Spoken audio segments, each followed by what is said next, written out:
La Amazonía colombiana ha sido el patio de atrás para Colombia. Colombia es un país andino, es un país caribe.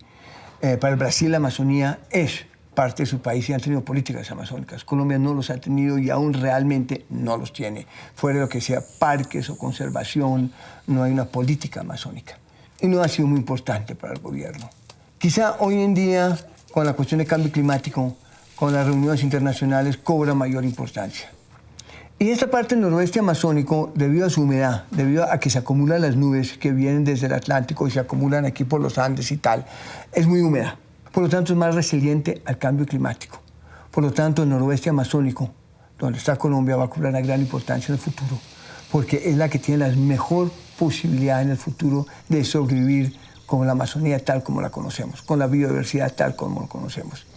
Y a esto el conocimiento indígena es importante porque nos puede aportar muchas formas de entender el Amazonas, de manejarlo en grandes extensiones y conservación en grandes extensiones.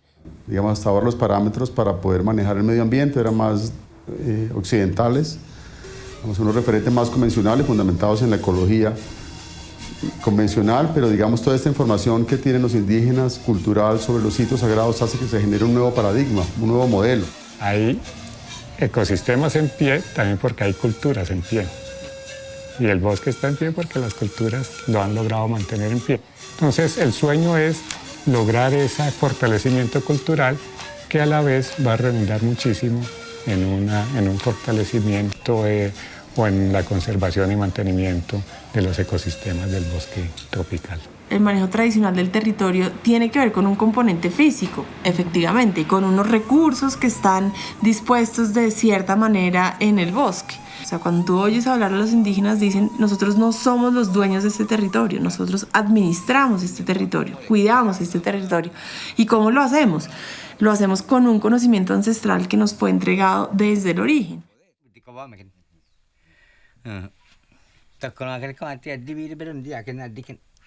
Garantizar la gobernanza de esos territorios desde el punto de vista ambiental tiene una importancia estratégica no solamente para este país, sino para el planeta Tierra.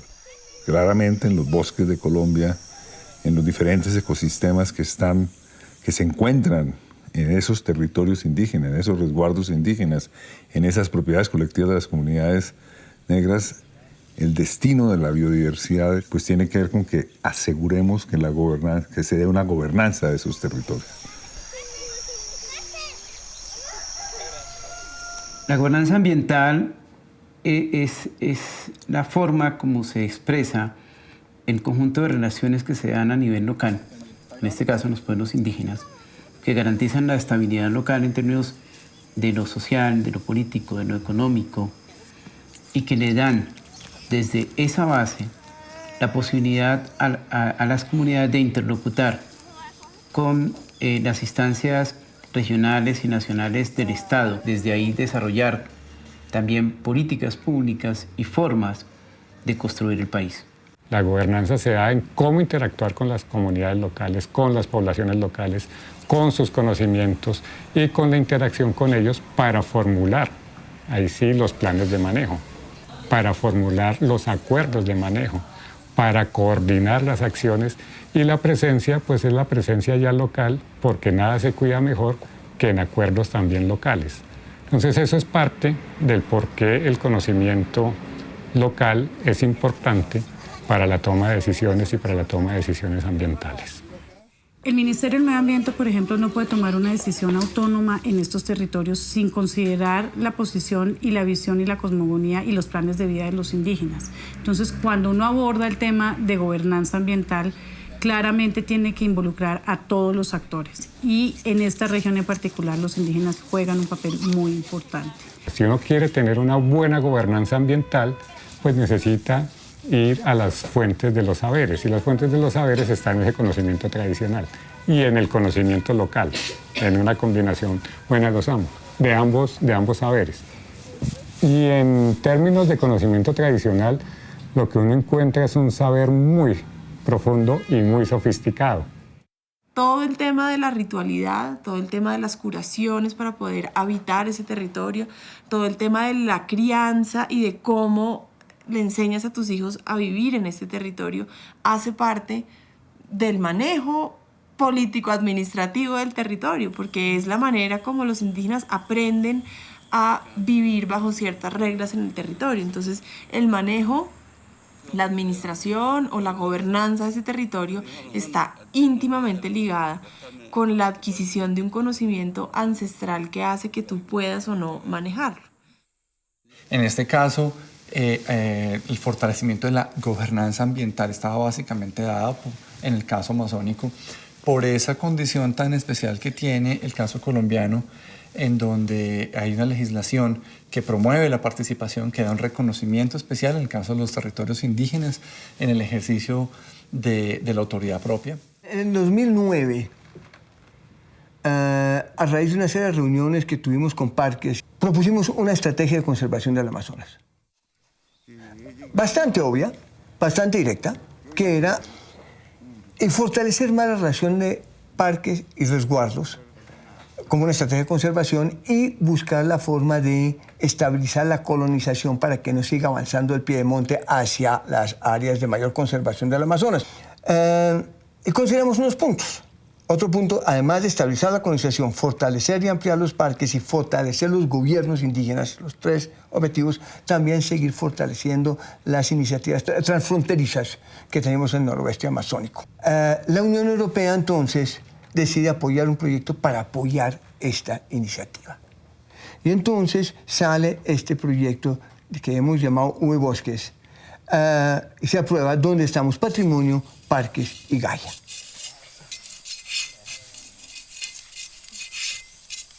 La Fundación tiene una forma de trabajo, una metodología de trabajo que es la de no llevar respuestas, sino construirlas con la gente. En eso, sea en educación, sea en salud, sea en manejo ambiental, sea en estrategias de gobierno local. El acompañamiento es a las comunidades y que ellas mismas construyan, definan y avancen sus propios procesos. Las líneas de trabajo, podríamos decir, esta educación, salud, manejo ambiental, estrategias de gobernanza, género y todo el trabajo de sistemas de información geográfico. Cada región tiene un proceso diferente, son grupos étnicos diferentes, han tenido también una trayectoria histórica diferente y esto lleva evidentemente a que los procesos se van desarrollando con dinámicas muy particulares. En el Pirá Paraná, por ejemplo, el tema del manejo ambiental es un tema muy fuerte, ¿no? Durante más de 10 años ha construido de una forma participativa con las comunidades, más de 100 investigadores comunitarios han participado, con más de 200 sabedores y sabedoras involucrados, construyendo, reconstruyendo un conocimiento ancestral de cómo es el manejo ambiental. Y eso es una cosa única, esto es un proceso único no solamente a nivel de Colombia, sino a nivel de la cuenca amazónica y a nivel internacional. En el río Pirá Paraná, desde el año 2002, se conformaron grupos de investigación de todos los grupos étnicos del río y de todas las comunidades para poder ordenar el manejo del territorio. Entonces, los jóvenes de las diferentes comunidades se acercaron a sus viejos y les preguntaron cómo era la forma de cuidar sus sitios sagrados, cuál es la manera de cuidar los recursos naturales, cuál es la importancia que tenía para la salud, para la vida de toda la selva amazónica este conocimiento. Los territorios del Amazonas, pues, específicamente en los territorios donde nosotros estamos asentados, ciertas cosas llegaron con fuertes impactos. Por ejemplo, la evangelización, que fue la que trajo la escolarización, llegó con un impacto muy fuerte, con una visión muy diferente de ver la naturaleza, de ver la educación, de ver la vida, de ver el medio ambiente. Todo lo que pasamos por la escuela de la evangelización, perdimos ese horizonte cultural de ver la naturaleza como lo veían los antiguos.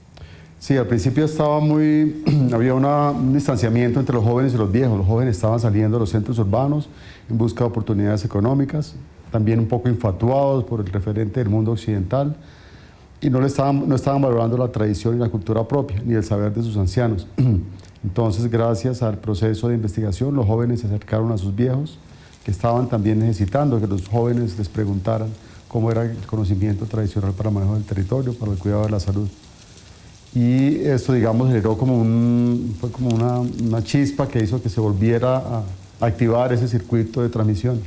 Entonces, a partir de eso, como se vio que se estaba perdiendo el conocimiento, entonces se vio la necesidad de adelantar todo un proceso de investigación de la cartografía social, ubicación de sitios sagrados, qué es el conocimiento que allí existe, cómo manejaban los ancestros, los abuelos, cómo es que vivimos, cómo queremos nuestra educación, cómo queremos manejar el territorio, cómo queremos manejar la chara, cómo queremos manejar la pesca, la caza. Es todo un sistema administrativo que también directamente tiene que ver ya con relaciones políticas con el Estado, ¿no? Estamos hablando de prácticamente un 40% del país que no tiene gobernanza, o sea, que no tiene una gobernanza fuerte todavía, que necesita fortalecer su gobernanza. Y ese 40% del país, pues es el país más biodiverso, culturalmente, ambientalmente, y más desatendido. Entonces, pues un poco las lecciones que da este proyecto van encaminadas un poco a invitar al gobierno a atender más estas regiones, sobre todo con la importancia que está, digamos, adquiriendo el tema del cambio climático, el calentamiento global, y que eso solo se logra trabajando con las comunidades locales, que son en últimas las que tienen presencia en estos territorios, las que de alguna u otra manera, con los pocos recursos que tienen, lo gobiernan, mal o bien, los que pueden ejercer un control, los que pueden, digamos, como definir cuál es el camino que se debe seguir. Yo creo que el papel tanto de la Fundación Gaia como de las más ONGs y el gobierno que trabajamos allá es estar construyendo conjuntamente, pero no solo el terreno con los indígenas, el gobierno indígena, sino también llegarle al gobierno nacional y a las políticas públicas y a lo internacional. Entonces yo creo que hay una necesidad enorme también de comunicación, de hacer comprender, de participar también en la toma de decisiones a nivel nacional. Hay que fortalecer mucho más eso. Es un proceso. Lo que sí podemos decir, y donde yo considero lo fundamental, es que ellos tengan las herramientas y tomen sus decisiones. Que ellos comprendan y decidan por ellos mismos. Pero si mañana se quieren volver más occidentales, o se quieren volver evangélicos, o se quieren volver otra cosa, es decisión de ellos si la comprenden. Nosotros no podemos decir, usted tiene que quedarse como en un museo con su cultura y su tradición. Pero si otros dicen, no, sí queremos la cultura y no la queremos soltar y es fundamental, también están en su derecho. Pero la decisión es de ellos. Uno no puede olvidar que mientras este proceso se ha estado construyendo, Colombia ha estado en guerra. Entonces es extraordinario realmente y es también excepcional en el mundo pensar que ha habido un proceso de construcción de gobernanza en el medio de un conflicto armado de grandes proporciones. Los retos en este momento son formidables porque realmente la presión de la industria extractiva, llámese minera, llámese petrolera o llámese agrícola, es de tal magnitud que pone en un alto riesgo ese gran proyecto que pudiéramos denominar como un gran proyecto de conservación de la diversidad biológica de Colombia.